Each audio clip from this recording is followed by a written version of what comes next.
Oh, honey, sit a spell, and let me tell you a story that's been weighing on my heart for longer than I care to admit. You know, back in my day, we didn't have all these fancy screens and lights, but we had real folks, real pain, and real men that stuck with you like cornbread on a cold morning. I'm talking about the kind of hurt that sneaks up and grabs you by the throat when you least expect it. Picture this, it was a crisp fall day in 1942, right as the world was tearing itself apart with that awful war overseas, and I was just a slip of a girl, 19 years old, married to my sweet Tommy, who I met at the county fair, dancing to big band tunes under the stars. We were expecting our first little one, a baby boy we named after his grandpa, Elijah. Life felt like it was blooming like the dogwoods in spring. But then one night, Tommy comes home from his shift at the mill, his face pale as a ghost, and he says, "Honey, we gotta talk." Turns out the draft notice came and he was shipping out to fight them Nazis across the pond. I held it together for him, smiled through the tears, but inside I was shattering like fine china on a tile floor. Weeks turned to months, and our boy Elijah, he came squalling into the world without his daddy there to hold him. I rocked that baby through lonely nights, listening to the radio crackle with news of battles and boys lost. Tommy wrote letters full of love and promises. He'd be back before Elijah took his first steps. But the war, it don't care about promises. One evening in 1944, I'm out in the kitchen churning butter when the telegram boy rides up on his bike. My hands froze on the dasher, and I knew before I even opened it. Tommy was gone, Kia, they said in some muddy field in France. Just like that, my whole world crumbled. I sank to the floor right there amid the flour sacks, sobbing for the man I'd barely started loving with and the baby who'd never know his pa's voice. Folks came around with casseroles and sorries, but nothing fills that kind of hole. And that was just the start, honey. The heartbreaks piled up like snow in a blizzard from there. Weeks turned to months, and our boy Elijah, he came squalling into the world without his daddy there to hold him. I rocked that baby through lonely nights, listening to the radio crackle with news of battles and boys lost. Tommy wrote letters full of love and promises he'd be back before Elijah took his first steps. But the war don't care about promises. One evening in 1944, I'm out in the kitchen churning butter when the telegram boy rides up on his bike. My hands froze on the dasher, and I knew before I even opened it. Tommy was gone, Kia, they said, in some muddy field in France. Just like that, my whole world crumbled. I sank to the floor right there amid the flour sacks, sobbing for the man I'd barely started loving with, and the baby who'd never know his pa's voice. Folks came around with casseroles and sorries, but nothing fills that kind of hole. And that was just the start, honey. The heartbreaks piled up like snow in a blizzard from there. I remember holding Elijah close that night, the telegram crumpled in my apron pocket, feeling like the good Lord had turned his back on our little family. The town rallied round us, of course. Eldridge, Iowa ain't the kind of place that lets a widow sink without a lifeline. Neighbors dropped off milk and eggs, Ma baked pies till her hands blistered, and the preacher came by quoting scriptures about valleys and shadows. But grief, it's a stubborn mule, don't listen to words or kindness. I'd stare at Tommy's picture on the mantle, him in his Sunday best, smiling that crooked grin, and wonder how I'd ever explain to our boy why his pa was just a story in the wind. Elijah, he was a spunky thing though, with Tommy's blue eyes and a laugh that could chase away storm clouds. We'd sit on the porch, swing me humming old hymns, and him tugging at my skirt, asking Mama, when's Daddy coming home to play ball? Each time it stabbed like a fresh wound, but I pasted on a smile and said, soon, darling, real soon. As the months dragged into years, I learned to lean on that resilience, the kind us farm girls are born with, tough as hickory. I took up sewing for the war effort, mending uniforms and knitting socks for the boys overseas, dreaming maybe one pair would keep Tommy's feet warm wherever he was. But deep down, I knew the truth, and it gnawed at me like a fox in the henhouse. There were nights I'd wake up gasping from dreams of him calling my name, lost in the fog of battle. And then there was the secret, the one I buried deeper than Pa's old tractor in the backfield. Tommy and I, we'd argued fierce that last night before he left something silly about money or the baby, but it turned ugly words flung like hay bales. He stormed out, saying maybe I was better off without him, and I let him go without a proper goodbye. That regret had festered, honey, turned my heart to stone for a spell. What if those were the last words he heard from me? What if he died thinking I didn't love him fierce as the Mississippian flood? The war ended eventually, VJ Day. They called it, with folks dancing in the streets and fireworks lighting up the sky like the 4th of July come early. I watched from my window, Elijah asleep in my arms, feeling a mix of joy and ache that tangled up worse than yarn in a kitten's paws. The world was healing, but my pieces, they stayed scattered. I raised Elijah best I could, teaching him to bait a hook and say his prayers, instilling that American grit we all clung to back then. But the heartbreaks, they didn't stop with Tommy. Oh no, Life had more tricks up its sleeve, tragedies that tested every ounce of faith I had left. My brother Hank, he shipped out necks full of that young fire to whip the Japs and save the day. Came home in a box, they said hero's honors, but tomorrow it was just another empty chair at the supper table. And me, I kept going one foot in front of the other, holding on to the hope that somewhere beyond the stars, Tommy was watching, proud of the woman I'd become. You see, honey, that's the hook of it all, the raw ache that pulls you in and don't let go. But through the dark, there's light flicker like a lantern in the barn, resilience built from small town stock and secrets that finally see the sun. Stick with me now and I'll take you through the rest. The early days, the struggles that nearly broke me, and the resolutions that mended what was torn. It's a tale worth sharing if you got a heart, and yeah, pass it along to your kin. Remind them that even in the worst times, us Americans, we rise like yeast in warm dough. Now settle in, because there's more where that came from. Now let me take you back a ways before all that mess with the war to when life was simpler, sweeter, even in the hard times, though it didn't always feel that way. I was born in 1923 on a dusty farm outside Eldridge, Iowa, a speck of a town where the corn stretched to the horizon and everybody knew your business before you did. My ma was a sturdy woman named Clara, with hands calloused from milking cows and tending the garden, her hair always pulled back in a bun that looked like it'd seen better days. Pa was the quiet type Jedediah, we called him Jed for short, always fixing fences or whittling sticks by the fire, his pipe smoke curling up like lazy river mist. We had 6 kids, me being the middle one, always the peacemaker when my brothers got to scrapping over the last biscuit or who got to ride shotgun on the old Ford truck. Morning started before the roosters with chores, hauling water from the well feeding the hogs and walking 2 miles to the one-room schoolhouse where Miss Harlan taught us reading, writing, and a bit of history about our great country. I loved them school days, especially when we'd recite the Pledge of Allegiance, feeling all proud like we were part of something bigger than our little patch of cornfields. Miss Harlan, she stand tall at the front, her glasses perched on her nose, telling tales of George Washington crossing the Delaware or Abraham Lincoln splitting rails in Illinois. We'd clap our hands over our hearts, voices ringing out clear as church bells, and for a moment the worries of the farm faded away. But school wasn't all fun and games. Oh, no, recess meant running wild, chasing each other through the playground, or playing kickball with a ball made from old rags. I was a scrawny thing back then, all knees and elbows with freckles across my nose and braids that Ma tied with twine. My best pal was Susie Mae. From down the road, we'd share secrets under the big oak tree, whispering about boys and dreams of leaving Eldridge for the bright lights of Des Moines. Summers were magic, though, swimming in the creek, catching fireflies and jaws, and church picnics where the whole town gathered for fried chicken and storytelling. The air smelled of fresh cut hay and wildflowers, and we'd spread out blankets on the grass, laughing till our sides hurt. Pa would play his harmonica tunes like Shenandoah that made your heart ache with homesickness, even when you were right at home. Ma brought her famous apple pie, flaky crust oozing with cinnamon, and we'd fight over the last slice, polite like, of course, because that's how we were raised. Those picnics, they were the heartbeat of our community folk, sharing burdens and joys alike. I remember one year the drought hit hard, the fields crackling like old paper, and Pa gathered everyone round saying, "We'll get through this together just like our forebears did in the pioneer days." That spirit, it stuck with me, honey. The kind that says no matter how dry the well, us folks, we dig deeper. And the chores brought us back to earth, feeding the chickens, collecting eggs still warm from the nest, and helping Ma with supper. She'd stir a pot of beans and cornbread on the wood stove, humming hymns while I peeled potatoes, my fingers stinging from the lye soap. Pa'd come in from the field, sweat-streaked and weary, slumping into his chair by the radio. We'd listen to the news crackling about President Hoover promising a chicken in every pot, but in our house, it was more like beans in every bowl. The Great Depression, it crept in slow at first like fog off the river folks, losing jobs and farms foreclosing left and right. Pa lost the back 40 to the bank one winter, the auctioneer selling off our best plow horse right from under us. I was about 8 then, watching from the porch as strangers hauled away Ma's hope chest full of quilts she'd sewn with her own hands. It broke something in all of us, but we didn't cry in front of company, no sir. We swallowed it down and kept moving. That's when I started learning about resilience the hard way. Ma, she'd say, "We're tougher than boot leather, honey, and ain't nothing gonna keep us down long as we got faith and family." We'd make do with what we had, patching clothes till they were more patched than cloth, and planting victory gardens before they even called them that. Neighbors helped each other out barn raising for the Johnsons after their place burned, or sharing a pig when times got lean.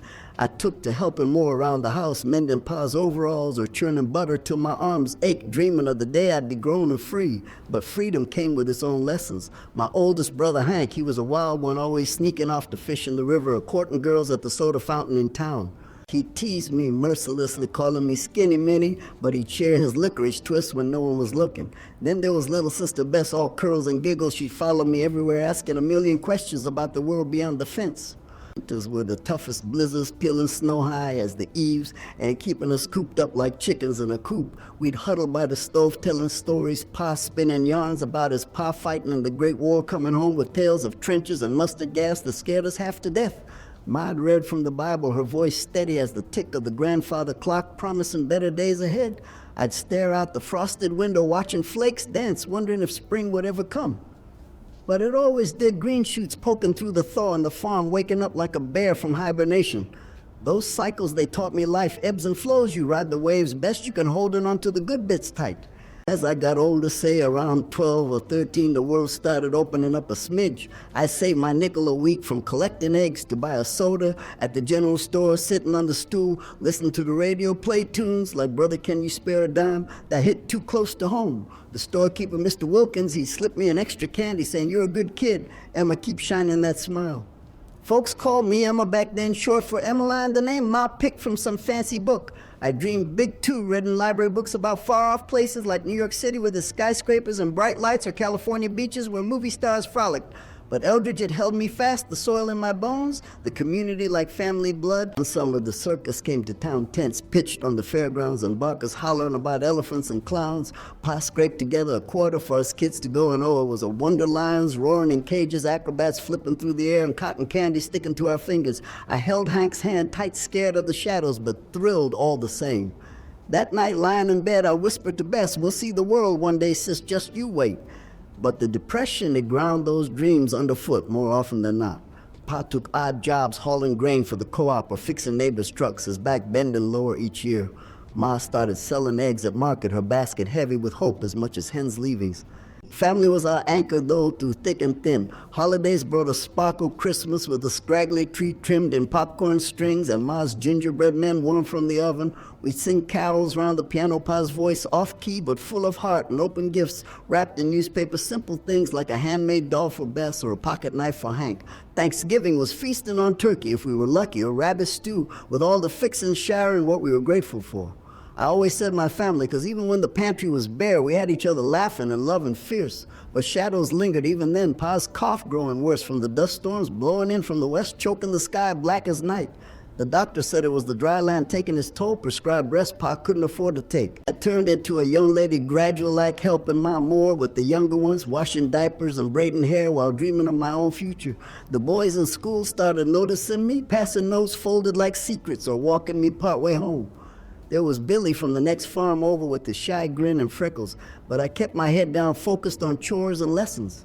Ma warned me early love's a double-edged sword, honey, cuts deep, but men sweeter. Little did I know how true that rang.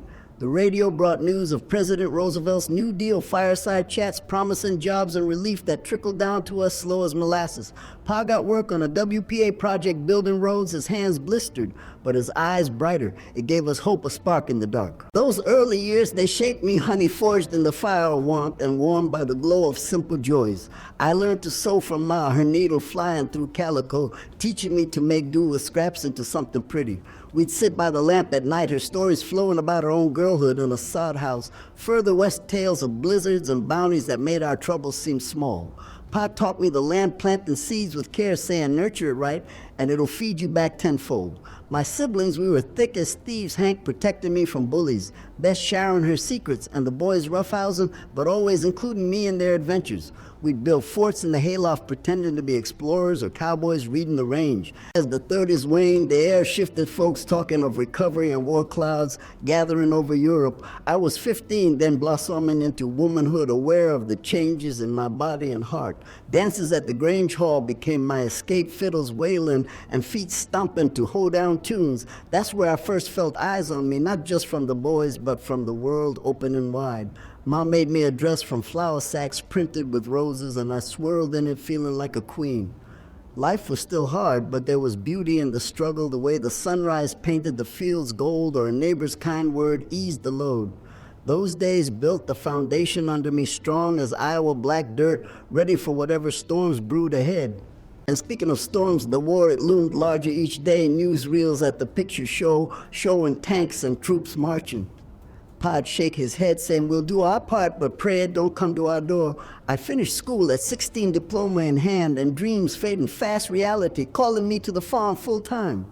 But oh, the spark was there flickering, waiting for a breeze to fan it. Little did I know that breeze would be Tommy with his laugh and promises changing everything. But that's a story for after the heartaches start peeling up. For now, just know those early life days, they were the roots honey deep and twisty, holding me steady through the gales to come. As the years rolled on after Tommy shipped out, I threw myself into raising Elijah, doing seamstress work for the neighbors to keep beans on the table. The war dragged on, and every letter from the front twisted my gut, wondering if more folks I loved would be taken. Sure enough, my oldest brother Hank, he enlisted too full of fire about defeating the Axis powers. He came home once on leave, all decked out in his uniform, kissing Ma on the cheek and promising he'd bring back souvenirs from Berlin. But Berlin was a long way off, and the Pacific was burning hot. Hank went down with the ship at Guadalcanal just months before the Japs surrendered. Ma, she never was the same after that, her eyes going distant like she was listening for his voice in the wind. I tried to be strong for her and for Elijah, but grief, it's a sneaky thing, eats at you slow till you're hollowed out. Peacetime came, and I thought maybe we could breathe easy. I remarried a good man named Earl, a mechanic from town who treated Elijah like his own. We scraped by in a little house on Maple Street, Earl fixing cars by day, me taking in laundry. Our family grew. We had 2 more young'uns, a girl we called Rosie and a boy little Jimmy, full of mischief and freckles. Life hummed along with school plays, potlucks, and Sunday drives to the river, but the world don't stay peaceful long. Come the 50s, Korea flared up, and then Vietnam. Oh Lord, that war broke more hearts than I can count. Earl, he got drafted late in the game, leaving me with 3 kids and a belly full of our 4th. I remember standing at the bus station waving goodbye, tears streaming as he boarded that Greyhound, his duffel bag slung over his shoulder. He squeezed my hand, said I'd be home before you know it, darling. But I saw the fear in his eyes, same as mine. Months turned to a year, and our baby girl Lila, she came into the world screaming loud as a fire siren. I raised them 4 alone, working double shifts at the diner, slinging hash and coffee to truckers passing through Eldridge. The tips were slim, but the chatter kept me going, stories of far-off places that made my troubles feel small. Earl wrote when he could letters full of I love yous and how the hills of Korea looked nothing like Iowa, but he was fighting for us all, the American way. Then one rainy afternoon, and they handed me his dog tags and a folded flag, my knees buckling as I clutched it to my chest. The kids, they didn't understand at first. Rosie asking when Daddy's coming back from work, but Elijah, he was old enough to see the light go out in me. We buried Earl next to Tommy in the town cemetery, the preacher talking about sacrifice and glory, but all I heard was the dirt hitting the coffin like rain on a tin roof. That loss, it hit different this time, deeper, because now I had 4 little ones looking to me for everything. Ma tried to help, but her health was failing. That cough from the dust days turned into something the doc called consumption. She passed that winter, leaving me the family farm and a mountain of regrets. Pa, he'd gone years before Hart, giving out from the hard living, so it was just us now holding the pieces together with baling wire and prayer. I sold off some land to pay the bills, but the farm, it was dying slow, the soil worn out from decades of plowing. Elijah, he grew into a strapping boy, helping with the chores, fixing fences and milking what cows we had left. But he had Tommy's wanderlust in his blood, always talking about joining up or heading to the city for work. The 60s rolled in like a dust storm, changing everything. Rosie and Jimmy, they were school age now, me walking them to the bus each morning, their lunch pails swinging. Lila toddled after me, clinging to my skirts, a thumb in her mouth and eyes wide as saucers.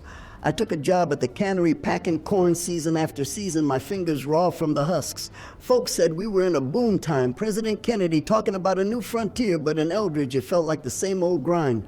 Then the war in Vietnam heated up news on the TV showing jungles and protests that scared me half to death. Elijah, he turned 18 in 1965, full of that fire to make a difference like his uncles before him. I begged him not to go, honey, stay here, build a life on the land, but he hugged me tight, said, Ma, I gotta do my part for this country. It's what men do. He shipped out to boot camp in Saigon, leaving a hole in the house bigger than any I'd known. Letters came sporadic, at first full of bravado about the food being lousy and the heat like a sauna, but he was okay. Then they slowed, and my stomach nodded every night, watching Walter Cronkite report the body count rising. Rosie, she was dadding a boy from school, Billy, who dodged the draft with a bum knee, and it made Elijah mad in his letters saying some fight while others sit. Jimmy, he was all boy climbing trees and getting into scrapes, Lila drawing pictures of our family whole and happy. I kept the home fires burning, baking pies for the church bazaar and volunteering at the VFW rolling bandages, even though the war was half a world away. But deep down, the secret gnawed at me, the one I'd carried since Tommy's last fight, the words I'd flung in anger that maybe he was better off gone. Now with Elijah over there, I wondered if history was repeating itself, if my regrets would echo across the ocean. Christmas 1967 came and went. Elijah missing from the table, his chair empty like a ghost. We strung lights on the porch, sang Silent Night with voices cracking and tried to smile for the little ones. But January brought the telegram boy again, this time for me. Elijah Kia in a rice paddy ambush, they said, awarded a Silver Star for bravery. I read it once, twice, the words blurring as I sank to the kitchen floor, Rosie finding me there, sobbing like my heart was torn out. The town came calling with pies and hugs, but nothing eased the ache. I buried him with his pine Earl, the cemetery row, growing longer flags, waving in the wind like a cruel joke. Ma would have said the Lord don't give us more than we can carry, but in that moment I felt crushed flat as a steamroller. Life didn't stop though. The kids needed me and the bills piled up like autumn leaves. I leaned on the community harder than ever, neighbors fixing the roof for free, the preacher praying over us Sundays. Rosie, she finished high school, got a job at the library, her nose always in a book, dreaming of college, but money was tight. Jimmy, he dropped out at 16, working the mill with dreams of his own family someday. Lila, she was my shadow helping with chores, her little hands in the dishwater singing made-up songs about faraway adventures. But the struggles they mounted the 70s brought inflation gas lines stretching blocks long and the recession hitting like a hammer. The cannery laid me off one Friday, boss saying, sorry, Emma, times are tough. Can't keep everyone. I walked home in the rain, wondering how I'd feed 4 miles on nothing. We tightened our belts, ate more beans than ever, traded eggs for flour at the co-op. President Carter talked about malaise on TV, but in our house it was just survival. Then the real kicker came. Earl's old truck gave out living me walking miles to job hunt. I found work cleaning houses for the well-to-do's, dusting silver, scrubbing floors, my back aching like fire. Secrets piled up too. Rosie came to me one night, tears streaming, saying she was in trouble, pregnant by that Billy who skipped town after high school. I held her close, whispered, it'll be all right, honey, we'll face it together. But inside I was shattering again, wondering why the Lord kept testing us so. She had the baby boy we named after Elijah, keeping the name alive, but Billy never came back, leaving her to raise him alone while I helped best I could. Jimmy, he fell in with a rough crowd racing cars on back roads, drinking moonshine from jugs. One night he wrapped his hot rod around a tree sheriff, knocking at dawn, saying he's lucky to be breathing, broke ribs and a busted leg. I sat by his hospital bed, holding his hand, praying he'd straighten up, but the recession had pushed folks to edges we never knew. Factories shutting down, men like Pa's old friends sitting idle on porches, beer cans piling up. Lila, she was growing fast 13 now with questions about her pa and uncles, why so many graves, while Ma cried at night. I'd tell her stories, softening the edges, saying they were heroes fighting for freedom, the American dream worth the cost. But the truth had choked me, the waste of all young lives snuffed like candles in the wind. Through it all, I clung to resilience, that farm-bred grit, keeping one foot moving. We'd have family nights playing cards by lantern light, laughing over nothing, Rosie reading aloud from her books, transporting us to better places. The church choir lifted my spirits, hymns about grace and mercy, ringing true even in the dark. But there were days I broke alone in the barn, sobbing into an old apron, asking, why me, Lord? Why keep peeling on the pain? The secret about Tommy had festered worse now with Elijah gone echoing those angry words, maybe you're better off without me. What if my boys heard that in their hearts before they left? The guilt, it was a chain round my neck heavy as an anvil. The 80s dawned with Reagan promising morning in America, but for us it was more struggle. Jimmy married a girl from town, had a kid of his own, but the mill closed, leaving him jobless, scraping by on odd jobs. Rosie, she moved to Des Moines with her boy, working as a secretary, sending money when she could. Lila finished school, went to community college on a scholarship, studying nursing, her gentle heart wanting to heal what I couldn't. I stayed on the farm, tending a small garden, chickens scratching in the yard. The recession of 81, 82, and bit-deep banks calling in loans, foreclosing on neighbors left and right. I fought to keep the place mortgaging what I could, but the taxes ate us alive. One winter, the pipes froze, bursting, flooding the kitchen. I spent days mopping and crying, feeling the weight of it all. In the deepest cut, Lila, she met a fella from the city, smooth talking with big plans. They married quick, eloped to Vegas, coming back with rings and dreams. But he was trouble gambling away their savings, leaving her bruised and broken one night. She showed up at my door, lips split, eyes swollen. I took her and cleaned her up, held her as she shook, saying, "Ma, I thought he loved me." We got her to a shelter, filed papers, but the heartbreak, it lingered like smoke from a fire. Her baby came early, a girl we named Hope, thinking maybe this one would break the cycle. But watching Lila struggle, it tore at me, reminding of my own losses, the men who'd left us empty. Yet through the tragedies, glimpses of strength shone through. The VFW ladies, they rallied, sewing quilts for shut-ins, me joining in stitch by stitch, sharing the stories of our boys. Community suppers fed us body and soul, neighbors passing the mashed taters, talking politics and weather like family.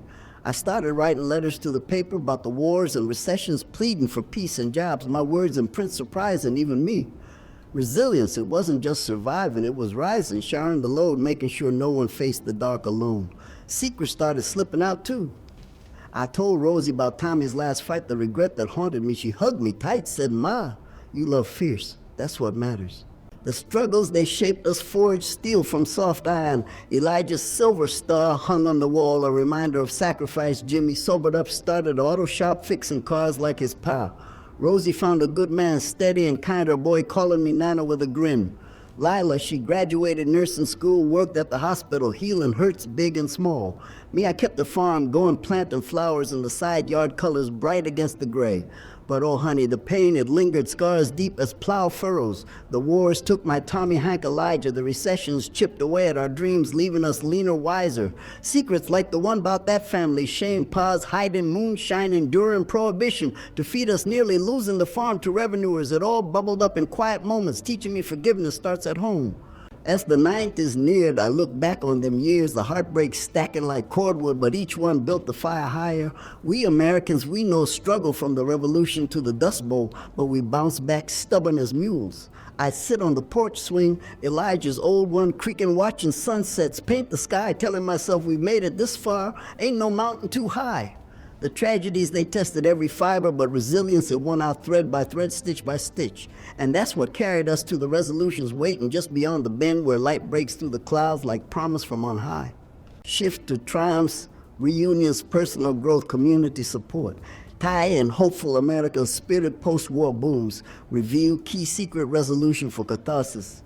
Less than you fake a day, listen to that. But honey, even in the thick of all that darkness, there came a turning point, a light breaking through like the sun after a long Iowa rain. It started slow, subtle, like the first green shoots in spring, but it grew into something that mended the cracks in my heart, one piece at a time. After Lila's baby Hope came into our world, screaming in pink, I looked at tiny face all scrunched up and thought enough's enough. We've suffered plenty now. It's time to heal, to build back stronger like this country always does after its knocks. The 90s brought a kind of boom, folks, talking about the end of the Cold War and jobs open up in ways we hadn't seen since the war years. Jimmy's auto shop, it took off fixing up them newfangled cars with computers, and all he hired on a couple boys from town. And before you know it, we were eating steak on Sundays, not just beans. He'd come by the farm with his wife and their two youngest grandbabies to me, now pulling at my apron, asking for stories about the old days. I'd scoop them up, one on each knee, telling them about their great-grandpa Tommy, how he danced like Fred Astaire and loved fierce as a lion. Those visits, they filled the house with laughter, chasing away the ghosts that lingered in the corners. Rosie, she found her footing too, that steady man she married turned out to be a keeper, a teacher at the high school coaching baseball on the side. They moved back to Eldridge after a spell in the city, buying a little place down the road from the farm. Her boy Elijah II, he grew into a fine young man playing quarterback for the team just like his namesake might have done. Rosie started a book club at the library, sharing stories of strong women who rose from ashes like phoenixes from the tales. She'd invite me over for tea, reading passage aloud, her voice warm and sure, and I'd nod along thinking how far we'd come from them lean years. One evening she pulled me aside, handed me a letter yellowed with age from Tommy's things she'd found in the attic. It was one he wrote before shipping out, pouring out his heart, saying, "Emma, if anything happens, know I love you more than breath itself. You're my home, my heart." I wept, read in it, the words washing away that old secret, the regret of our last fight. Turns out he'd forgiven me long before I forgave myself, and that knowledge has set me free, honey lighter than a feather on the breeze. Lila, she threw herself into nursing work in the ER shifts, healing folks who'd been beat down by life accidents and heartaches alike. Watching her with patience, gentle hands, and kind words that swelled my pride, knowing she turned her pain into purpose. That no good husband of hers, he tried coming back once, flowers in hand, begging forgiveness. But Lila, she stood tall, said, "No, sir, we're done. You don't get to hurt us twice." She got full custody of Hope, and we raised that girl together, me teaching her to bake biscuits from scratch. Lila showing her how to bandage a scraped knee. Hope she was a spitfire, bright eyes and curly hair, always asking why about everything from the stars to the wars I lived through. I'd tell her honest but soft about the losses, the way they shaped us strong, saying, "But look at us now, honey. We're whole again, rising like the dough in Ma's kitchen." The community had wrapped round us tighter than ever during them resolving years. The VFW put on a memorial for the vets, Hank, Tommy, Earl, Elijah, flags waving, and taps playing solemn but celebratory. I spoke their share in their stories, not just the sad parts, but the laughs, the loves, the way they fought for this land we call home. Folks clapped, tears in their eyes, and afterward neighbors lined up hugging me, saying, "Emma, you're the heart of this town." It felt good to honor and proper to turn grief into gratitude. Then there was the farm I almost lost to the bank, but Jimmy and the kids, they rallied a fundraiser, potluck, and auction with Ma's old quilts and Pa's whittling tools going for bids. We raised enough to pay the taxes, and then some even fixed the barn roof that had been leaking for years. Planting season came, and the soil it gave back bountiful corn, swaying gold in the fields like it was saying, "Welcome back to plenty." Personal growth has snuck up on me too. I took up painting one summer after finding some old oils in the attic, splashing colors on canvas sunsets over the river faces of my loved ones lost and found. The library had classes free for seniors, and Rosie drove me each week, laughing at my crooked trees, but praising the heart in them. It was therapy without the fancy name, pouring out the hurts onto the page, living my soul cleaner. I even wrote a little book memory scribbled in a notebook, shared with the grandkids at Christmas. They ate it up, asking for more details about the Depression dances and the wars that tested us. Writing it healed something deep, released the last of them secrets, like opening a window to let fresh air in. One big one was about Pa's moonshining days during Prohibition, how he hid the still in the root cellar to keep us fed, nearly got caught by the feds, but turned it into a funny tale now about families sticking together no matter what. Reunions, they sprinkled hope like confetti. Elijah's old army buddy showed up one fall, unannounced, grizzled and gray, but with a grin wide as the Mississippi. He tracked me down through the VFW, heard I was still kicking, and came to share stories about my boy, how Elijah saved his life in that ambush, dragging him to safety under fire. We sat on the porch, sipping coffee, him tearing up, saying, "Your son was a hero, ma'am, the best of America, brave and true." It brought Elijah back alive in words, mending the raw edge of loss. Then Rosie's boy, he joined the reserves after 9/11, that terrible day when the towers fell and the world changed again.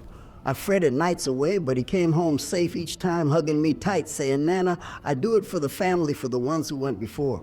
Seeing the next generation carry the torch, it proved the cycle was breaking toward light, not shadow. The American spirit is showing brightest in them resolutions, post-war booms, lifting us all. After Vietnam, the economy rebounded, factories humming again, folks buying homes and cars like in the 50s dream. Eldridge got a new highway bringing tourists to the fair, each August booth full of crafts and caramel apples. I volunteered there, selling my paintings, raised money for the scholarship fund in Elijah's name, sending kids to college who might have stayed stuck like we almost did. President Clinton talked about building bridges, and it felt real, the divides, healing community, coming together for barbecues and parades. My family, we grew roots deep. Rosie and her hubby hosting Thanksgivings with tables groaning under turkey and pies, all the young'uns running wild. Jimmy's shop expanded. He taught his son the trade, passing on Earl's know-how, fixing engines and lives. Catharsis came full circle one quiet evening in the 90s, me sitting alone in the kitchen, staring at Tommy's picture. I'd carried that secret so long, the fight words flung in haste, thinking they doomed him. But Rosie's letter and the buddy's stories, they washed it clean, showing love wins over regret every time. I whispered to the photo, "I'm sorry, darling, but I know you heard me. I know you forgave." Tears fell, but they were cleansing, not bitter, living peace like a warm quilt on a chilly night. From their growth bloomed. I mentored young widows at church, showing how to rise from the ashes, telling them resilience ain't born. It's built one day at a time. Lila, she opened a clinic for battered women, healing hurts like the one she bore, helping others find their strength. Hope, our little one, she turned into a force studying history in college, writing papers about women's roles and wars, drawing from my tales. She'd visit weekends, helping in the garden, planting tomatoes side by side, talking dreams of travel, but always coming back to roots. The farm thrived now with a standout front selling eggs and jams, neighbors driving up for a chat and a jar. Community support, it was the glue holding triumphs together. Barn dances where fiddles wailed and feet stomped forgetting woes in the rhythm. I danced again slow with Jimmy letting me round the floor, feeling young at heart if not in knees. Secrets resolved, they lost their sting, turning into wisdom, shared round the fire pit, grandkids listening wide-eyed to Pa's moonshine mishaps or the time Hank stole a pie from the windowsill. His resolutions piled up like harvest bounty. I saw the full arc from heartbreak to hope, the American way of pulling yourself up, mending with neighbors and faith. Post-recession booms brought jobs. Lila's clinic expanded. Rosie published a community cookbook full of Ma's recipes. Jimmy retired, passing the shop to his boy. Me watching from the porch swing, creaking under new weight. Reunions kept coming, army buddies, family gatherings where we toasted the lost and celebrated the living.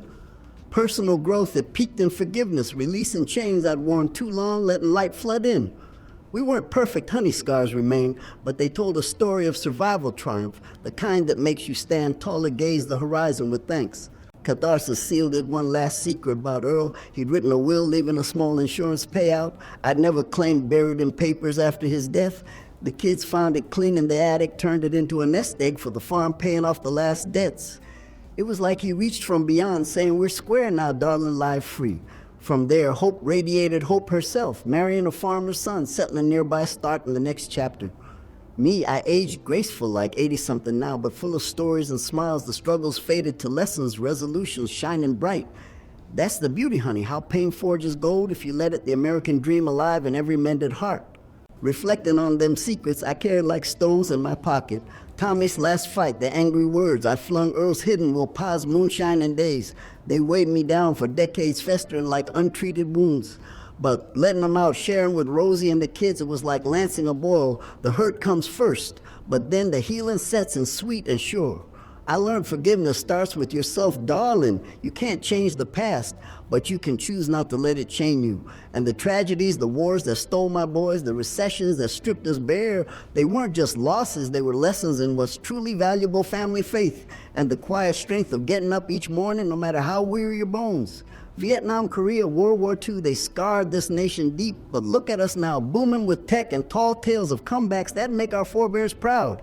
We Americans, we grieve loud and long, then we roll up our sleeves, build bigger dreams from the rubble. Now, as I rock here on this old porch swing creaking like it's got stories of its own, I look back on the long road life's laid out for me and honey. It's been a winding one, full of potholes and pretty views alike.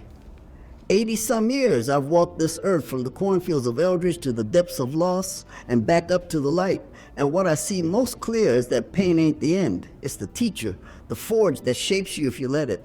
All them heartbreaks, Tommy's telegram, Hank's ship going down Earl's mine, Elijah's ambush, they stacked up like storm clouds, heavy and dark. But they taught me resilience, the kind that don't break easy.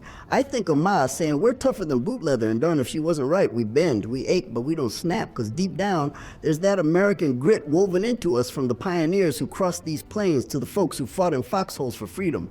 It's in the way we rally neighbors, bringing casseroles after a funeral or pitching in to rebuild after a twist of tears through. That's the hope, honey, the thread that pulls us through the dark.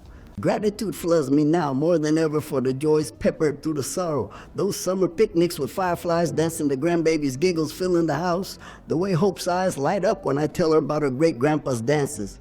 Life's not all sunshine and rainbows, oh no. But the rain, it makes the flowers grow and the storms clear the air for fresh starts. I see it in my kids too, Rosie with her book club spreading stories of hope, Lila healing hurts in that clinic, Jimmy passing on his shop like a legacy of hard work. They took the blows I couldn't spare them and turned them into wings, flying higher than I ever dreamed.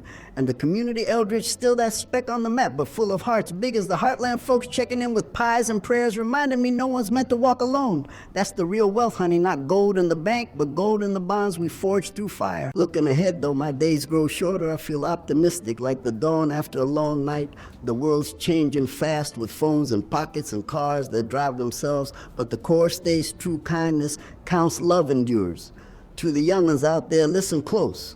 Life's gonna throw curveballs, wars, and worries that'll test your mettle, but hold on to your roots. Remember where you come from and lean on your kin. We've seen depressions and drafts, recessions and regrets, but we've risen every time, because that's what we do, dust off. mend the fences, and keep moving forward. Faith played its part too for me, sitting in that little church hymns, lifting my spirit when nothing else could. The good Lord whispering through the preacher that joy comes in the morning after the weeping. So here I am, 80 plus, and still kicking wiser, warmer heart, full of memories, both bitter and sweet. The struggles, they faded to footnotes. The resolutions shine like stars guiding the way. And if this tale's touched your heart, honey, do me a favor, share it with your family, your friends, pass it along on them social medias, or just tell it over coffee. Let's keep these stories alive. Remind folks that even in the heartbreak, there's hope waiting just around the bend. We've got that resilient spirit in our blood, the American way of turning tears to triumphs. Thank you for listening, darling. May your path be lit with the same light that's carried me home.